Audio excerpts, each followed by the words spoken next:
আসসালামু আলাইকুম ওরহমতুল্লাহ। সুপ্রিয় শান্তির পথ ইসলামের দর্শক মণ্ডলী, আশা করি মহান আল্লাহ রব্বুল আলামিনের অশেষ মেহেরবানি ও দয়ায় আপনারা সবাই ভালো আছেন।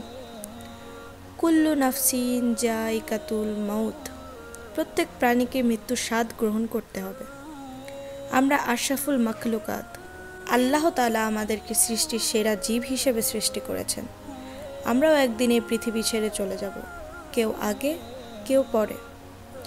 কিন্তু সত্যি কি মৃত্যুর 40 দিন আগে মানুষ বুঝতে পারে যে তার মৃত্যু হবে 40 দিন পর? হ্যাঁ প্রিয় দর্শক, আমি এই ভিডিওতে এই বিষয়টি নিয়েই অত্যন্ত গুরুত্বপূর্ণ কিছু আলোচনা করব ইনশাআল্লাহ। আশা করি সবাই মনোযোগ সহকারে পুরো ভিডিওটি দেখবেন, তাহলে এমন অনেক অজানা কিছু আপনি আজ জানবেন ইনশাআল্লাহ। এক ব্যক্তি হযরত আলী রাদিয়াল্লাহু সাল্লামের নিকট উপস্থিত হয়ে আদবের সহিত বললেন, হে হযরত আলী, আমার এক বন্ধু ছিল যে গতকাল ইন্তেকাল করেছেন, কিন্তু কিছুদিন যাবৎ আমার সে বন্ধু আমাদের কাছে সে এমন সব কথাবার্তা বলছিল যাতে করে তার কথাবার্তা শুনে মনে হচ্ছিল সে মারা যাবে।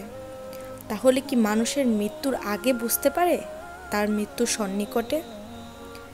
এই কথা বলার পর হযরত আলী রাদিয়াল্লাহু সাল্লাম লোকটিকে বললেন, হে আল্লাহর বান্দা, মনে রেখো আল্লাহ তাআলা আলমে মালাকুত আলমে আরওয়াহ এর মাঝামাঝি স্থানে সমস্ত সৃষ্টি মানব জাতির জন্য মালাকুল রয়া রেখেছেন, যেটা মানুষের জন্য আগত সমস্ত বিপদ আপদ বালা মুসিবত সম্পর্কে আগে থেকেই মানুষকে সতর্ক করে জানিয়ে দেয়। জীবন শেষ হয়ে যাওয়াটাকে মানুষ মৃত্যু মনে করে।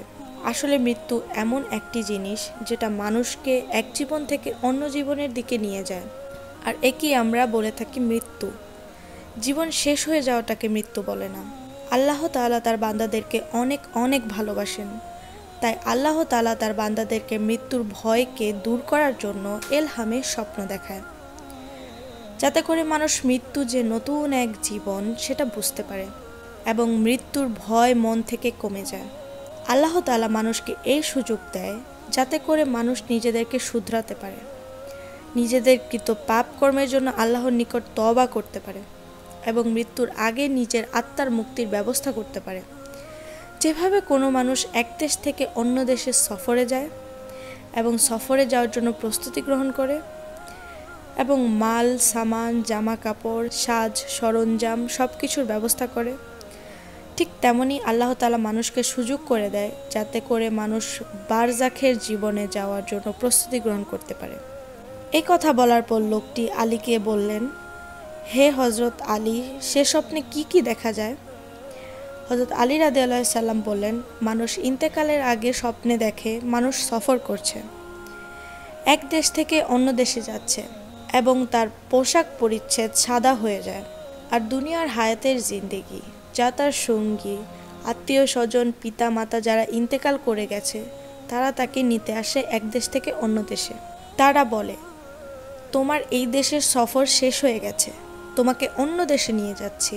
মানুষ যখন স্বপ্ন দেখে তার মৃত আত্মীয় স্বজনের মধ্যে কেউ তাকে নিতে এসেছে এবং কেউ তার সাথে আছে, তখন মানুষের মনের দিক থেকে সাহস বেড়ে যায় এবং মৃত্যুর ভয় কমে যায়। এ কথা শোনার পর হযরত আলী রাদিয়াল্লাহু সাল্লামকে লোকটি বললেন, হে হযরত আলী, যদি কেউ এই স্বপ্ন দেখে তাহলে সে কিভাবে বুঝবে যে এই স্বপ্ন এলহামি ছিল নাকি শয়তানের পক্ষ থেকে ছিল? হযরত আলী রাদিয়াল্লাহু সাল্লাম জবাবে বললেন, যখনই এই ধরনের স্বপ্ন দেখবে, যদি স্বপ্ন দেখার পর মনের মধ্যে ভয় ভীতি কাজ করে তাহলে মনে করবে সেই স্বপ্ন শয়তানের পক্ষ থেকে ছিল, আর যদি স্বপ্ন দেখার পর মনের মধ্যে শান্তি আসে এবং মৃত্যুর জন্য ভয় নয় বরং মহব্বত পয়দা হয় তাহলে মনে করবে সেই স্বপ্ন রহমানি। আল্লাহ তাআলা তার প্রিয় হাবিবের উসিলায় আমাদের সকলের মৃত্যুকে সহজ করে দিন, আর মৃত্যুর পরের জীবনকে আল্লাহর রহমতে ভরপুর করে দিন।